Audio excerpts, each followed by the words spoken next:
Gutire na ngucanio o yothe igumire thukuru wa University wa KEMU mwena wa Meru ta uria uhoro ukoretwo ugitheremio. O ni kuringana na arugamiriri a thukuru uyu aria maugite kuri na tho nyingi iria muoroto wao ni gucogera na kumathukiria ritwa. Ona kuhanoro guo thukuru uyu ni ugumirwo ni mathiri undu uria wacungiriirie imwe cia indo ciao gutahwo kiumia kihituku. Muikariri giti wa bodi ya thukuru uyu Silas Muriuki akiuga ati ni mehariirie kuriha kimanjika gia ciringi mirion mirongo na igiri gutigirira indo ici ni ciacoka moko-ini ma thukuru. KEMU is running well. It has admitted more students. The management will tell us within this week when they opened, contrary to the expectations of those who are spreading propaganda. One, KEMU was not open in September. September came, KEMU has opened.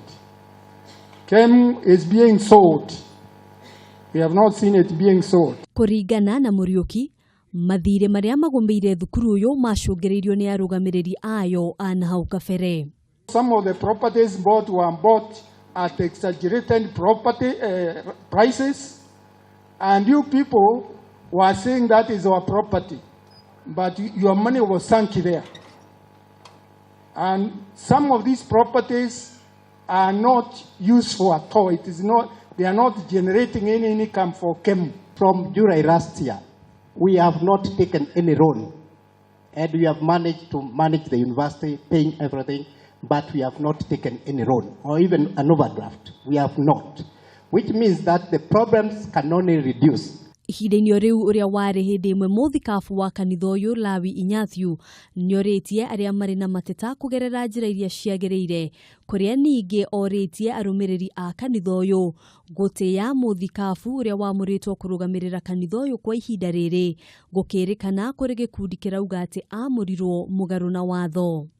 Kiongozi wakati huu anaitwa Joseph Dombura, na tulimchagua kwa njia nzuri, na tulimchagua kwa njia ambayo inaonekana. Sasa mwingine ambaye anaweza kusema atoke aende wapi? Kuma thukuru uyu wambiririe mwaka wa 2006 gukoretwo na ndugamano cia utongoria. Vice Chancellors atatu makieherio gituro-ini giki ni undu wa itumi itiganite. Handu-ini ha KEMU TV, njitagwo Ngina wa Waduro.